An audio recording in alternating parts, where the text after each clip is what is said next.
दोस्तों, इजराइल के अंदर जो हो रहा है वो किसी ने सोचा भी नहीं होगा। सोचिए, एक जहाज जो पहले से ही एक भयानक तूफान में फंसा हो और अचानक उसका कैप्टन और उसका चीफ इंजीनियर एक दूसरे से ही लड़ने लगे। ये कोई फिल्म नहीं, ये इजराइल की हकीकत है। यहाँ प्रधानमंत्री नेतन्याहू की कुर्सी के नीचे किसी और ने नहीं बल्कि उन्हीं की सेना ने जैसे बारूद लगा दिया है।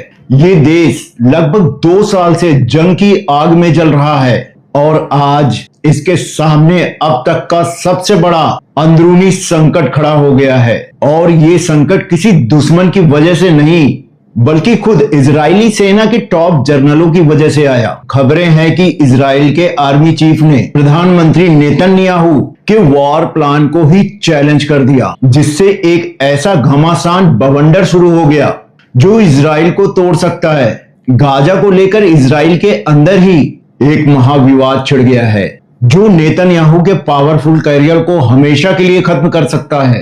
तो क्या नेतन्याहू सच में गद्दी से जाने वाले हैं? क्या आर्मी और सरकार की ये लड़ाई इजराइल को ले डूबेगी? और सबसे बड़ा सवाल, क्या नेतन्याहू, जिन्हें पॉलिटिक्स का सबसे बड़ा खिलाड़ी माना जाता है, इस बार अपने ही बनाए गेम में फंसकर रह जाएंगे?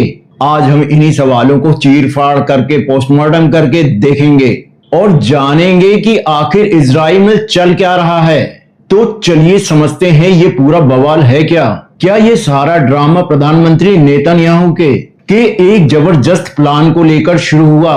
नेतन्याहू ने इजरायली सेना को ऑर्डर दिया कि वो पूरे गाजा पट्टी पे, इसमें गाजा शहर जैसे वो इलाके भी शामिल हैं जहां लाखों लोग रहते हैं और जहां से इजरायली सेना 20 साल पहले बाहर निकल गई थी। नेतन्याहू का कहना है कि हमास को जड़ से मिटाने और बंधकों को वापस लाने के लिए ये बेहद जरूरी है।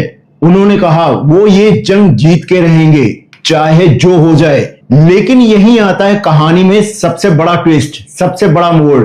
रिपोर्ट्स के मुताबिक इजराइल के army lieutenant general Herzi Halevi इस प्लान के सख्त खिलाफ हैं। एक टॉप सुरक्षा बैठक में जो खबरें लीक हुई है उसके अनुसार आर्मी चीफ ने नेतन्याहू को सीधी चेतावनी दे डाली। उनका मानना है कि गाजा पर पूरी तरह से कब्जा करने का मतलब है इजरायली सेना को ऐसे दलदल में धकेलना जिससे निकलना नामुमकिन होगा। आर्मी चीफ को लगता है कि इस ऑपरेशन में बहुत ज्यादा सैनिक मारे जाएंगे और सबसे बड़ी बात, गाजा में कैद इजरायली बंधकों की जान पर बनाएगी, उनकी जान पर और ज्यादा खतरा बढ़ जाएगा। सूत्रों का कहना है कि आर्मी का तर्क कुछ ऐसा है कि बिना किसी फाइनल प्लान के बार बार एक ही जगह पर हमला करना वैसा ही है जैसे आप एक ऐसी बाल्टी से पानी निकालने की कोशिश कर रहे हैं जिसमें हजारों छेद हैं। आप मेहनत करते रहेंगे पर रिजल्ट कुछ नहीं निकलेगा, बाल्टी कभी नहीं भरेगी। आर्मी चीफ ने साफ कह दिया है कि ये प्लान इंसानी और मिलिट्री दोनों की नजर से एक बहुत बड़ी गलती होगी। जंग के बीचों बीच सरकार और सेना की ऐसी लड़ाई देश की सुरक्षा के लिए एक बहुत बड़ा खतरा है। सेना और सरकार की ये लड़ाई सिर्फ गाजा प्लान को लेकर नहीं है, ये और भी गहरी है। इसे ऐसा समझिए कि आप कोई क्रिकेट टीम के कोच हैं, हर बॉल पर कप्तान को बता रहा हो कि क्या करना है। नेतन्याहू पे आरोप लग रहे हैं कि वो सेना के फैसलों पर बहुत ज्यादा दखल दे रहे हैं। इसी वजह से आर्मी के अंदर नेतन्याहू पे भरोसा लगभग खत्म हो गया है और इस जलती हुई आग में खुद घी डाला नेतन्याहू के बेटे यायर ने। उन्होंने सीधा सोशल मीडिया पर आर्मी के टॉप अफसरों पर तख्ता पलट की साजिश रचने का आरोप लगा डाला। सोचिए, ये तो ऐसा हो गया जैसे कोच का बेटा ही कप्तान पर मैच फिक्सिंग का आरोप लगा दे। इस एक पोस्ट ने इजराइल में भूचाल ला दिया है। हालांकि रक्षा मंत्री ने तुरंत आर्मी चीफ का बचाव किया, लेकिन ये दिखाता है कि प्रधानमंत्री के सबसे करीबी लोग भी सेना को शक की नजर से देख रहे हैं। नेतन्याहू ने दुनिया के सामने दिखाने की कोशिश की है कि सब कुछ ठीक है, सब कुछ ठीक ठाक चल रहा है। उन्होंने कहा कि बंद कमरों में होने वाली बहसों की खबरें अक्सर गलत होती हैं और आखिरी फैसला सरकार ही लेती है और वो फैसला ले चुके हैं। लेकिन उनके बोलने के बाद भी ये दरार अब सबको साफ साफ दिख रही है और ये हर दिन बड़ी और गहरी होती जा रही है। ये मिलिट्री संकट एक ऐसे टाइम पर आया जब नेतन्याहू अपने ही देश में चारों तरफ से घिरे हुए हैं उनकी सरकार ताश के पत्तों के महल की तरह कांप रही है। एक कट्टरपंथी पार्टी यूनाइटेड टोरा जुडाइज्म ने आर्मी में भर्ती होने के एक कानून के खिलाफ सरकार छोड़ने की धमकी दी है और ये उस ताश के महल से एक पत्ता खींचने जैसा है। इससे सरकार का बहुमत खतरनाक रूप से कम हो गया है। अगर ये पार्टी निकल गई तो नेतन्याहू की सरकार गिर सकती है। इसका सीधा और साफ मतलब होगा समय से पहले चुनाव। जो चुनाव 2026 में होने थे वो अब 2025 में ही हो सकते हैं। ऊपर से नेतन्याहू के खिलाफ इजराइल की सड़कों पर जबरदस्त प्रदर्शन हो रहे हैं। बंधकों के परिवार और हजारों लोग हफ्तों से रैलियां कर रहे हैं। वो चिल्ला चिल्ला के कह रहे हैं कि सरकार बंधकों को छुड़ाने के लिए तुरंत समझौता करे।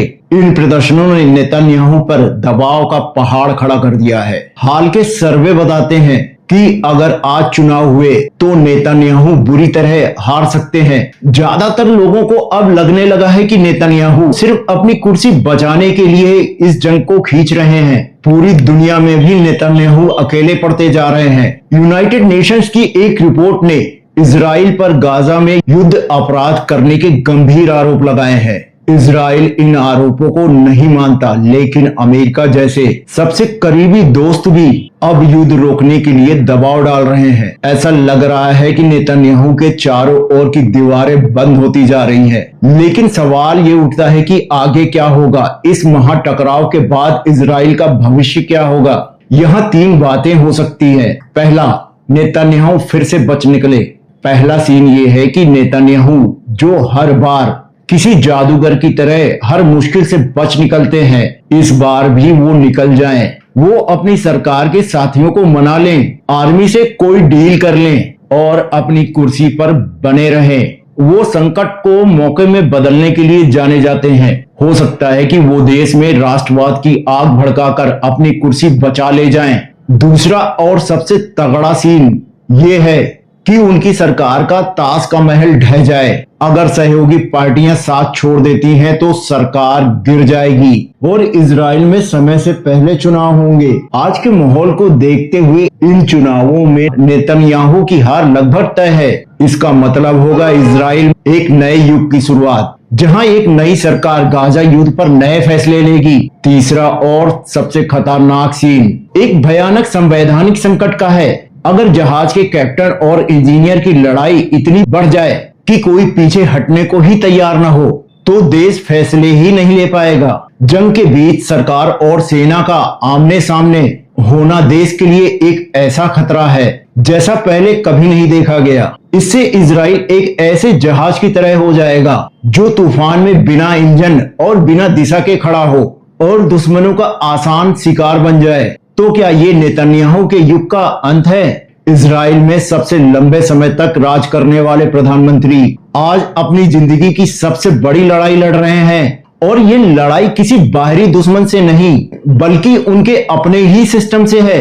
एक तरफ उनकी अपनी आर्मी है जो उनके वॉर प्लान पर सवाल उठा रही है, तो दूसरी तरफ उनकी अपनी सरकार जो किसी भी पल गिर सकती है। सड़कों पर लोगों का गुस्सा है और पूरी दुनिया से जबरदस्त दबाव है। नेतन्याहू पहले भी कई राजनीतिक तूफानों से बचकर निकले हैं, लेकिन इस बार का तूफान 100 गुना ज्यादा खतरनाक और बड़ा है। सेना और सरकार की ये टक्कर इजराइल को कहां ले जाएगी कोई नहीं जानता, लेकिन एक बात पक्की है, आने वाले कुछ दिन और हफ्ते इजराइल का भविष्य और नेतन्याहू की किस्मत तय करेंगे। इस पूरे मामले में आप क्या सोचते हैं? आपकी क्या राय है? क्या आर्मी चीफ सही है या प्रधानमंत्री को कड़े फैसले लेने का पूरा हक है? अपनी राय नीचे कमेंट सेक्शन में हमारे साथ जरूर साझा करें और अगर आपको ये विश्लेषण पसंद आया तो अपने दोस्तों के साथ शेयर करें और इसी तरह की वीडियो देखने के लिए हमारे चैनल पावर टॉक्स 360 को सब्सक्राइब करना ना भूलें। मिलते हैं अगले वीडियो में, तब तक के लिए जय हिंद, जय भारत।